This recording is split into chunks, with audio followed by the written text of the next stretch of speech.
Muito cuidado com a documentação levantada para essa declaração de imposto de renda. Nós já estamos a 40 dias do prazo de transmissão. O volume de documentação recebida é muito pequeno. Você pode ver pelas redes sociais, pela mídia, que o número de declarações transmitidas é muito abaixo do esperado nesse momento. Nos últimos dias, os sistemas costumam não funcionar direito, porque é um fluxo muito grande de informações, todo mundo deixa para o final. Se preocupe, se antecipe, busque o profissional que te ajuda nesse processo para fazer o mais rápido possível, mesmo porque quem vai fazer a declaração e tem direito de restituição, quanto antes transmitir, antes vai receber a sua restituição. Existe aí alguma penalidade para o contribuinte que perder esse prazo do dia 30 de maio? Sim. A penalidade básica é a multa por atraso na transmissão. Então, nós temos uma multa básica de cerca de R$ 165, que ela cresce a depender do valor devido do imposto de renda. Ela pode aumentar. Eu não vejo a multa como a maior penalidade. O maior problema que eu vejo é a vida das pessoas travadas, porque os CPFs estão sendo suspensos num prazo muito curto. Historicamente, nós temos verificado que dentro do ano corrente, não todos, mas por amostragem, têm sido suspensos dentro do ano corrente e provocando inúmeros problemas, principalmente bancários. Pessoas que têm benefício do INSS, são aposentados, etc., funcionários que recebem sua renda através de bancos, as contas estão sendo bloqueadas porque o CPF se encontra suspenso por falta de cumprimento de obrigação com a Receita Federal. Então, eu vejo esse como o maior problema no caso de atraso. Dentro dos obrigatórios que nós temos que levantar para poder elaborar essa declaração, analisar os dados e poder finalizá-la na sua formação. Documentos bancários, informes de rendimentos do ano de 2024. Hoje em dia, todos esses informes são emitidos dentro dos aplicativos bancários. Precisa levantar o informe do seu patrimônio bancário, aquilo que você tem de investimento, dinheiro, poupança, etc. E não pode esquecer também do informe de dívidas bancárias. Alguns bancos ele é consolidado, ele vem junto, outros não. Então, tem que verificar esses dois documentos. Documentos de empregadores, quando você tem um vínculo empregatício no ano anterior. Então, buscar com o empregador o informe de rendimentos anual, para que a gente possa elaborar a declaração. Não esquecendo a questão dos documentos que interessam ao contribuinte. O que seriam os documentos que interessam? Aqueles que podem lhe beneficiar na declaração, que pode aumentar o valor da sua restituição.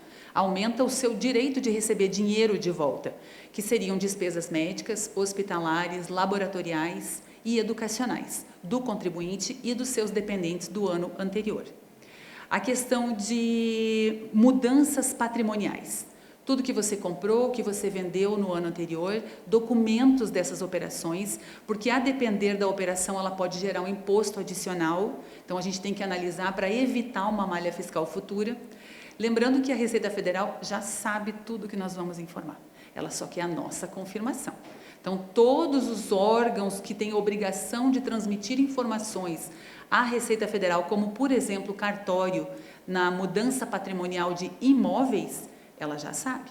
Então, ela quer que a gente confirme valores que foram feitos, procedimento, tudo certinho, e se isso provocou um ganho financeiro para o contribuinte, é renda e pode haver uma tributação em cima disso.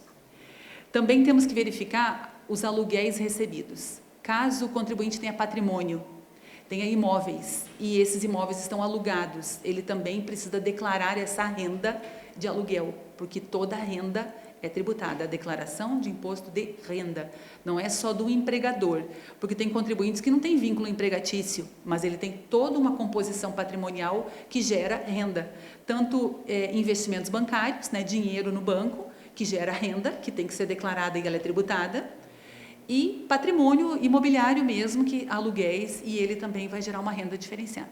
Cometi um erro na hora da declaração, o que eu devo fazer? Toda vez que você fizer a sua declaração, você mesma fizer ou terceiros fizerem, é essencial uma análise pós-transmissão. Se você cometeu uma falha no lançamento de algum valor ou de alguma informação, algum dado, você tem o direito de retificar. Imediatamente você retifica, corrige e retifica essa declaração, sem problema nenhum. Ou você ou o profissional que elaborou, é muito tranquilo. Essa retificação ela pode provocar mudança na tua tributação. Por exemplo, se você tem um bem alugado que você alugou no ano anterior por R$1.000 ao mês, um total de R$12.000, e por erro lançou R$8.000 dessa renda de aluguel. Isso provocou o cálculo do seu imposto de renda, porque é uma renda. Então, a retificação pode provocar uma mudança no valor devido. Quanto antes você descobrir isso e sanar esse problema, melhor. Porém, essa retificação pode ser provocada por uma malha fiscal.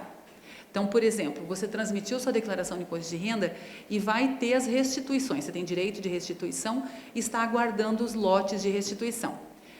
Não é interessante você simplesmente aguardar sem consultar. É muito fácil na internet você colocar consulta restituição imposto de renda. Coloca o seu CPF, a data de nascimento e ali vai dizer se ela está em fila de restituição ou se ela está em análise do banco de dados da Receita Federal.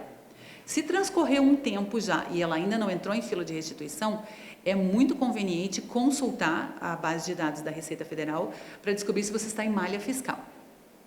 Muito bem, está em malha fiscal. Como resolver a situação?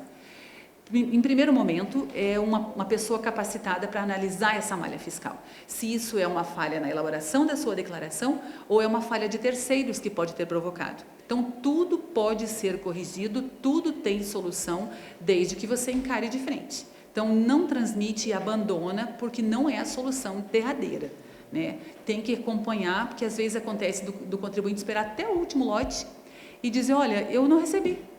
Quando você vê, ele está em malha fiscal lá há 6 meses, há 5, 4 meses e não toma conhecimento. Quem faz a declaração, o volume é muito grande. A gente não tem essa nossa obrigação de elaboração e transmissão, ela acaba com a transmissão.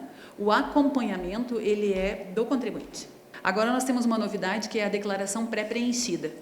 Ela ajuda e ela atrapalha. Então, quando você faz a importação dessa declaração pré-preenchida, você precisa analisar profundamente o que diz ali dentro e nós temos visto muitos erros e corrigido esses erros antes da transmissão, que isso minimiza a possibilidade de uma malha fiscal. Então, principalmente erros no preenchimento do sistema. O sistema da declaração, ele é matemático, ele tem início, meio e fim. E quando essa matemática não fecha, ela provoca malha fiscal. E nós precisamos também quebrar um pouco esse tabu da declaração de imposto de renda, porque ela só é uma obrigação para quem tem uma renda acima do isento. Quem tem uma renda acima do isento, ele tem uma retenção na fonte. Todo mês no seu olerite é descontado um pouco de imposto de renda. Via de regra, quem tem obrigação de transmitir tem o direito de receber. O quanto antes você cumprir com essa obrigação, quanto antes você vai receber. E vida que segue, tudo pronto para o próximo ano. Então, é um tabu muito grande, tem muitos contribuintes que esperam a declaração como seu 14º salário, seu 15º salário, porque os valores retidos na fonte são consideráveis, eles pesam no bolso todo mês. E as pessoas querem o dinheiro de volta e têm o direito. Aí você vai analisar a situação, de um ano a pessoa tinha o direito de R$3.000 de restituição.